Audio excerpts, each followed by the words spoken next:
Kembali di Kompas Petang, Saudara. Pemerintah Provinsi Jawa Tengah melakukan intervensi untuk menstabilkan harga sembako melalui kios Jawa Tengah Agro Berdikari atau JTAB. Dengan adanya kios ini, rantai distribusi dipersingkat sehingga mendapatkan harga jual termurah.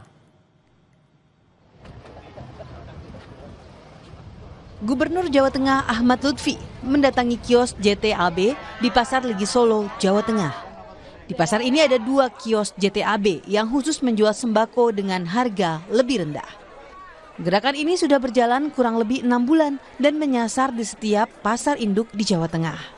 Gubernur melihat berjalannya kios dan dampaknya bagi situasi harga sembako. Nantinya akan ada 1 kios di setiap kota kabupaten. Sementara Solo sudah memiliki 2 kios di Pasar Legi.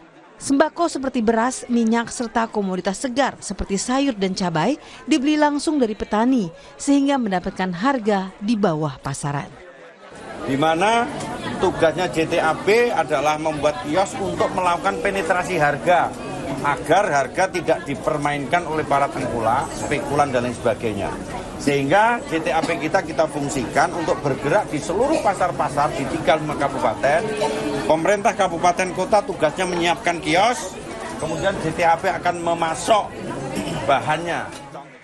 Pedagang yang bergabung dalam kios JTAB mengakui adanya peningkatan omset. Harga yang lebih murah membuat pembeli lebih memilih berbelanja di kios JTAB.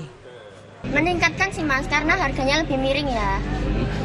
Itu mekanismenya seperti apa sih Mbak? Syarat-syaratnya untuk bergabung? Gampang sih, tadi di WA, tinggal WA nanti dikirim barangnya. Kemarin itu ada prosedur seperti apa Mbak yang dilakukan sampai akhirnya jadi kios JTAB ini?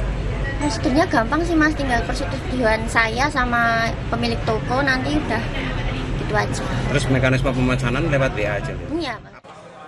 Cara ini ditempuh pemerintah Jawa Tengah untuk memutus mata rantai distribusi yang panjang, karena distribusi ini merupakan salah satu faktor yang mempengaruhi harga.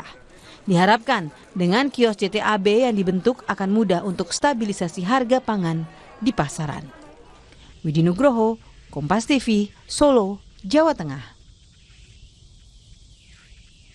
Dan saudara, informasi tadi juga menjadi penutup perjumpaan kita di Kompas Petang hari ini. Saya Cynthia Rompas. Dan saya Harjuno Pramudito, terima kasih. Sampai jumpa.